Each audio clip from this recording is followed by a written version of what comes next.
हमने जो क्वेश्चंस किए हैं उनमें हम एक ही एपी लेते थे एक क्वेश्चन में. Now let's take some questions in which two APs are given in the same question, like this one. First one, for what value of n are the nth term of the two APs 63, 67, 71 and 3, 10, 17 etc. and so on are equal. अब हमें दो APs दिए हुए हैं इस वाले case में 63, 67, 71 and so on. और सेकेंड वाला एपी हमें दिया हुआ है 3, 10, 17 and so on. अब फर्स्ट वाले एपी को let's assume, let first term be a and common difference is b. So first term हमारी हो जाएगी यहाँ पर 63, d हमारा हो जाएगा 67 minus 63 which is equal to 4. अब इसकी nth टर्म क्या हो जाएगी, an is equal to a plus n minus 1 into d. ये हो जाएगी हमारी 63 plus n minus 1 into D which is 4. यानी कि हो जाएगी 63 प्लस 4n माइनस 4 और we can say it's 59 plus 4n. इसी तरह से जो हमारे सेकेंड एपी दिया हुआ है उसकी हम फर्स्ट टर्म को कंसिडर कर लेते हैं b. Let the first term be b and common difference को यहां पर हम कंसिडर कर लेते हैं d डैश, क्योंकि ये डिफरेंट एपीज है और इनका कॉमन डिफरेंस भी अलग होंगे. सो इसकी nth term in this case b is the first term, तो b की वैल्यू है यहाँ पर 3, d डैश इसका कॉमन डिफरेंस है 10 minus 3 which is equal to 7. As you can see here, d dash is 7 and d is 4. So you need to use different variables for these two. Now इसकी nth term हो जाएगी हमारी bn will be equal to b plus n minus 1 into d dash. अब bn क्या होगा, b की value है 3, n minus 1 as it is, d dash is 7. So this gives you 3 plus 7n minus 7 और this is 7n minus 4. ये हो गया हमारा bn. अब वो क्वेश्चन में क्या कह रहा है कि दो एपीज हमें दिए हुए हैं तो हमें वो वैल्यू निकालनी है n की जिससे कि दोनों की nth टर्म सेम हो जाए. अब हमने दोनों की nth टर्म निकाल ली. an हमारा है 59 प्लस 4n, bn है 7n plus minus 4.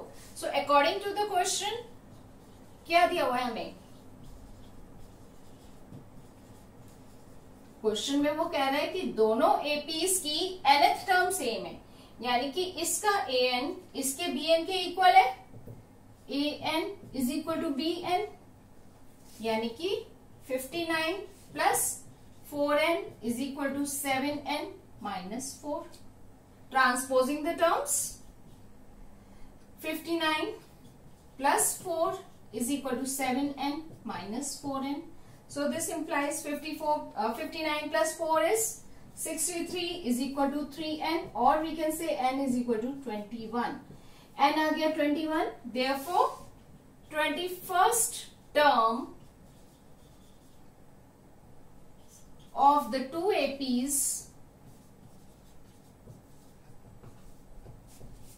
will be equal.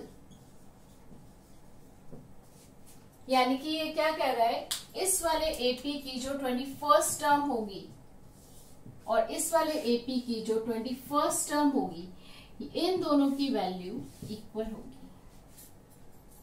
I hope it's clear. Let's move to that second one. Two APs have the same common difference. अब हमें वो दो एपीज दे रहा है. दो एपीज मेंशन नहीं है एपीज कौन से हैं, but we are talking about two different APs here जिनका कॉमन डिफरेंस सेम है. कॉमन डिफरेंस यानी कि a2 माइनस a1, और we can say the difference between consecutive terms is same. So let's consider, let the two APs B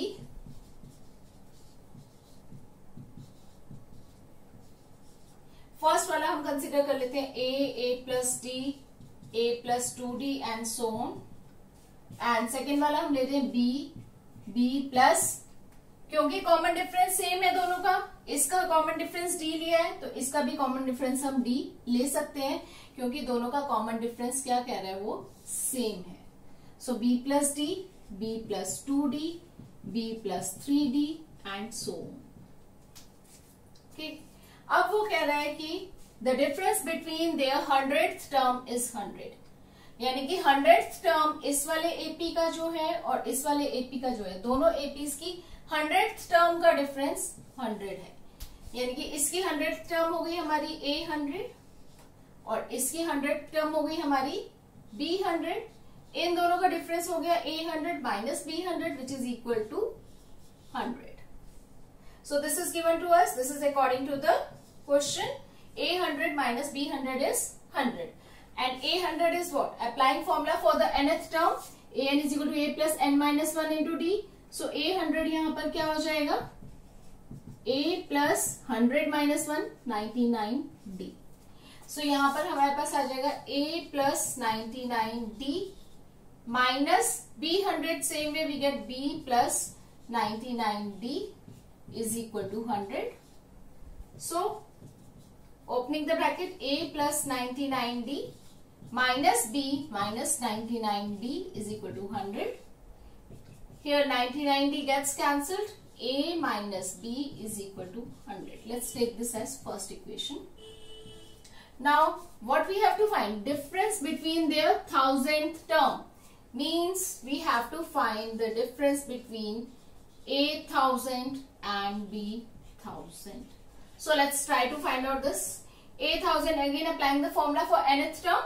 This will be equal to A plus 1000 minus 1, 999D minus B1000 is B plus 999D.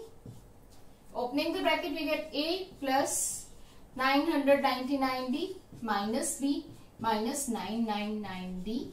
Again this gets cancelled, so this is equal to A minus B, and A minus B we know is equal to 100. Therefore this is from equation 1.